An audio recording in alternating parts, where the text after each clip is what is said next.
तो इलाहाबाद में व्यक्तित्व तो आकार ले रहा था आकार ले रहा था। और उसके बाद आप दिल्ली के लिए कूच कर जाते हैं और एक ऐसा विश्वविद्यालय जो तर्क करने की क्षमता देता है, जहां पे सब कुछ तर्क की कसौटी पे कसा जाता है और उसके बाद ही उसको यथार्थ के रूप में स्वीकारा जाता है। तो अमूमन हम लोग अपने जो हमारे बड़े लोग हैं, एक पीढ़ी बड़े हैं हमसे, वो कहते आते हैं कि संगत, हाँ। मेरा हम लोगों का तो बहुत उम्र भी नहीं है, लेकिन जितनी है उसमें ये चीज देखी है कि संगत की बड़ी निर्णायक भूमिका होती है, परिवेश की बड़ी निर्णायक भूमिका होती है।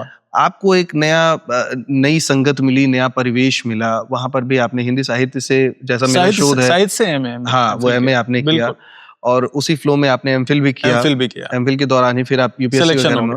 तो एक जरा वहां के बारे में बताइए, क्योंकि बहुत सारे कई बार मिसकंसेप्शंस भी हो जाते हैं, कुछ हो जाता है, सारी चीजें रहती हैं। खैर, उस पे नेगेटिव चीजों को हम माइनस करते हैं, पॉजिटिव्स पे आते हैं कि वो उस संस्थान ने, उस विश्वविद्यालय ने कैसे आपके व्यक्तित्व को निखारा, कैसे आपका जो बेस्ट था वो बाहर निकल करके आया, या वो किस तरह का माहौल था जिसने आपके अंदर ये आत्मविश्वास पैदा किया कि हम जोर से दरवाजा खटखटाएंगे तो दरवाजा यूपीएससी का खुलेगा और कुछ नया भविष्य गढ़ा जा सकता है।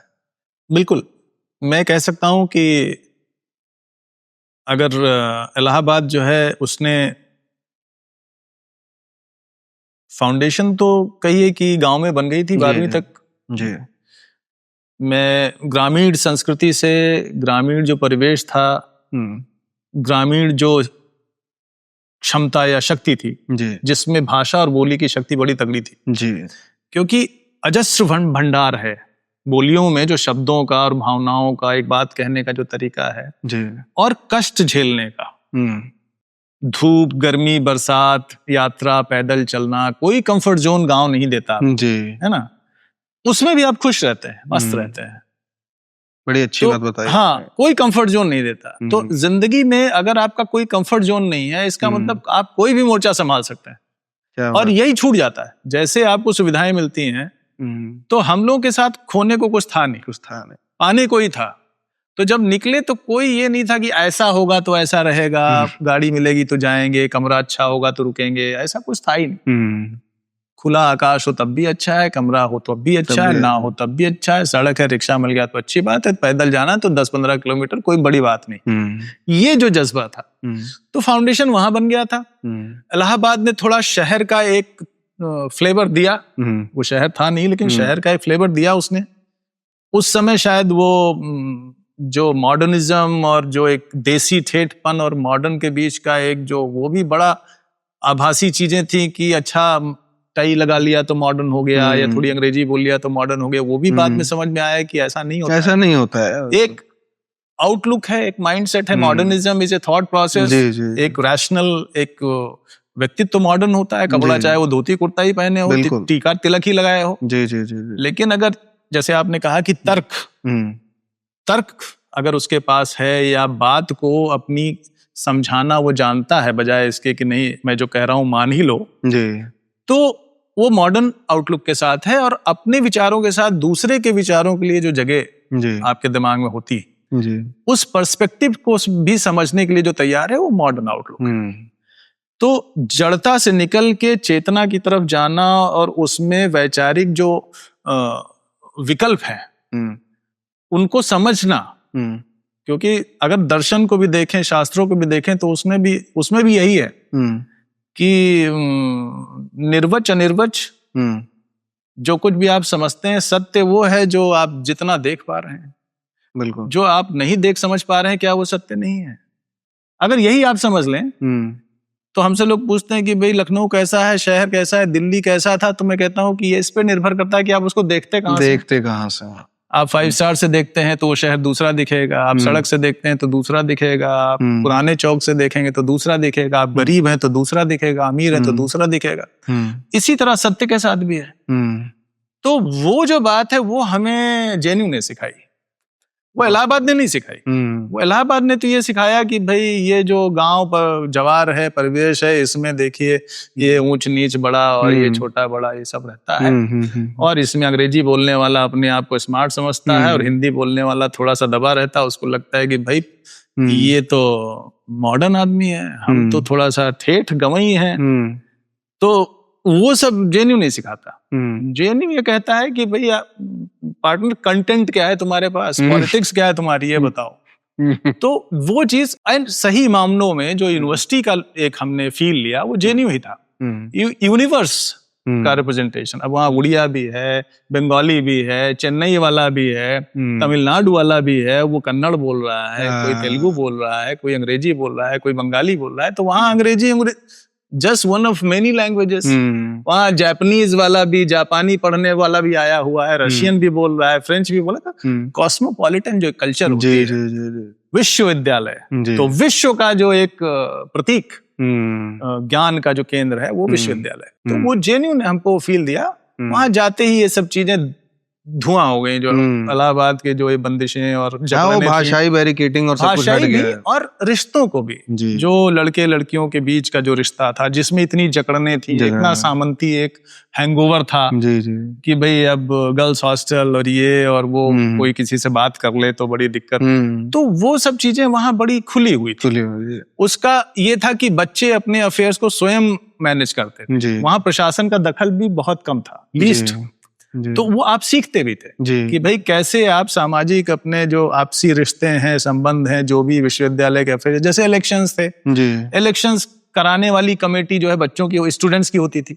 स्टूडेंट्स की ही कमेटी इलेक्शन कराती थी, प्रशासन का कोई रोल नहीं था उसमें। कोई कैंपेनिंग जो है वो पब्लिश्ड मटेरियल से नहीं होती थी। वाह। सब handmade posters, door to door campaigning. And जो स्पीच वाला सिलसिला था कि भाई जो कैंडिडेट्स खड़े हैं वो स्पीच दें, जो बच्चों की कम्युनिटी को जो ज्यादा प्रभावित कर ले जाए अपनी विचारधारा से, अपनी बातचीत से, उसको वोट ज्यादा चला जाता था। तो स्टूडेंट्स जो है वो पढ़ाई लिखाई के साथ जो सामाजिक राजनीतिक मोर्चों पे कितने सक्रिय हो सकते हैं, ये सब हमने सीखा वहां से, जेएनयू से। तो और तर्क की जो बात है, कोई भी हो, किसी से भी सवाल पूछने की जो एक वो है आजादी, आपका शिक्षक भी हो सकता है और शिक्षक उसको इनकरेज भी करता था। कम से कम हमारे शिक्षकों ने तो इनकरेज हमेशा किया कि अगर आपको लगता है कि मैं जो चीज बोल रहा हूँ इसमें कोई तरमीम की गुंजाइश है, कोई आप बात हमसे सवाल करना चाहते तो आप पूछिए। प्रश्नाकुलता को बड़ा बढ़ावा था। और हमने अपने गुरुओं से भी सवाल पूछा, हमने तमाम पे असहमतियां दी, और वो कहते थे कि हम लोगों का काम आपके मन में प्रश्न पैदा करना है। बहुत सुंदर। तो वो जो चीजें एक क्रिटिकल एनालिटिकल जो एक वो होती है क्षमता आपकी, आपके बुद्धि और विवेक, तो वो वहां पे विकसित हुई। और एक खुलापन की भाई चीजों पे किसी के आवरण से, किसी के पहनावे ओढ़ावे से, किसी की बातचीत से उसके बारे में राय बना लेना ठीक नहीं, जब तक आप उसको जानते नहीं।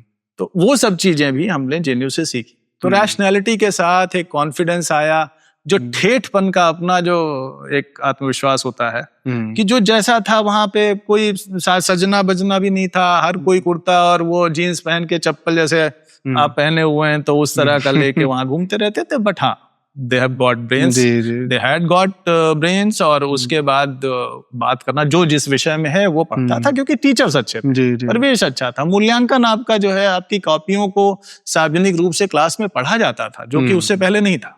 सार्वजनिक रूप से आप अपने term paper, seminar paper class के सामने पढ़ते थे। क्लास को ये इजाजत थी कि आप सवाल पूछें, शिक्षक आपसे सवाल पूछते थे, फिर आपका मूल्यांकन होता था। तो ये इतनी छूट कहाँ, यही होना चाहिए हायर एजुकेशन में। अच्छा, मैं ये बता दूं कि हम तो बहुत बाद में विदेश गए, दूसरा परा स्नातक, जैसे अपने मास्टर्स मैंने गवर्नेंस पब्लिक पॉलिसी में किया, नीदरलैंड्स द हेग में रहा मैं 1 साल। वहां पे एग्जैक्टली वही सब चीजें इतने साल बाद मुझे दिखी कि जो शिक्षक था वो जब आपकी कॉपी का मूल्यांकन करता था तो वो कहता था कि देखिए, I expected these points in your answers, since you lack 1 or 2 or many points, that's why I'm giving you this grade या this number। तो वो पहले बताता था कि मॉडल आंसर क्या है। जब हमने कोई सवाल पूछा तो हम क्या एक्सपेक्ट कर रहे थे आपसे, ये नहीं कि मेरी मर्जी है, मैं आपको पसंद नहीं करता, मैंने आपको खराब अंक दे दिए। तो बड़ा ही रैशनल तरीके से, और शिक्षक भी जो है एकदम दोस्त की तरह कि भाई हम तो शिक्षा देने के लिए हैं, आप हमसे कुछ सीख सकते हैं, सीखिए। अगर हम आपसे कुछ सीख सकते हैं बताइए, क्योंकि वो तो हम तो काफी सीनियर होके गए थे। तो उसकी बुनियाद मुझे लग रहा है जेएनयू में पड़ी थी जी।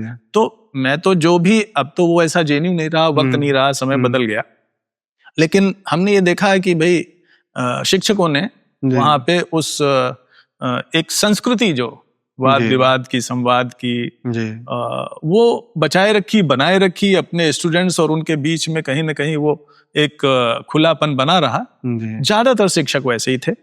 नामवर सिंह जी उस समय हम लोगों के बीच में पढ़ाने बीच में, वो उस समय उसी साल रिटायर हुए थे। बट केदारनाथ जी थे उस समय, मैनेजर पांडे जी थे, वीर भारत तलवार, पुरुषोत्तम अग्रवाल, ये लोग आगे चल के इन्होंने काफी कंट्रीब्यूट किया हिंदी साहित्य और उसकी आलोचना के इतिहास को।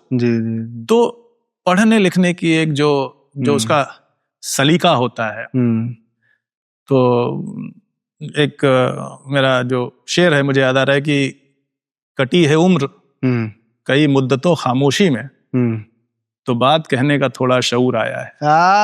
क्या बात है, क्या बात है। मुकर्रर एक बार फिर से प्लीज एक बार तो फिर से एक बार ये वाला शेर सुनाइए।